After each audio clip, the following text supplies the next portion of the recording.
on it, and that is this. Consciousness is an interpretation. So my mind is interpreting the environment. So if I change my perception, my mind, change my belief about life, I change the signals that are going in and adjusting the function of the cell. The point is very, very significant. By my ability to change my environment and by my ability to change my perception of the environment, have the ability to control my genetic activity. I'm not a victim of my heredity, I'm a master of my genetic activity. In understanding how we deal with the environment and deal with perception, there's a mind between the environment and my cells. And when I say the mind, everyone thinks of a single entity, the mind. The mind is comprised of two interdependent elements that work together, and that's the conscious mind and the subconscious mind. The conscious mind, the latest evolution of the brain, is the creative mind. When the conscious mind is engaged in thinking, the subconscious is the default program, the autopilot.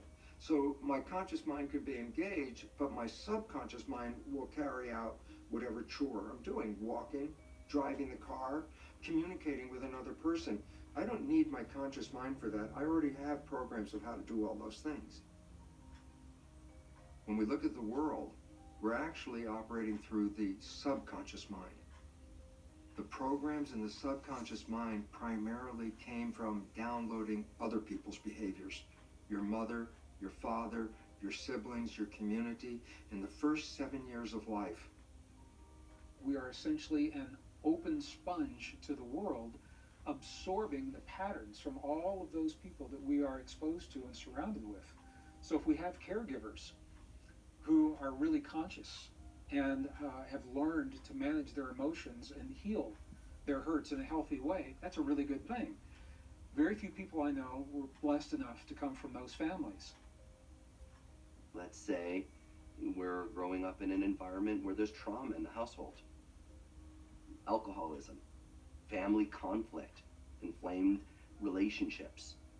And when we don't have tools to process our emotions in a given moment, that becomes a memory that's not fully formed.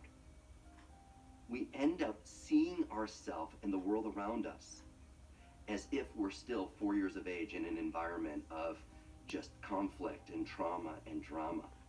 We filter and therefore feel that again and again every time colors, sounds, smells, taste, feelings get triggered. Boom, we react as if that memory were going on for the first time. So you can attempt to outrun the subconscious mind just like you attempt to outrun a shadow. You can't. You got to turn around and face it. You got to see the problem as the portal. And so recognizing that these symptoms and stressors are meaningful and brilliantly intelligent in waking us up.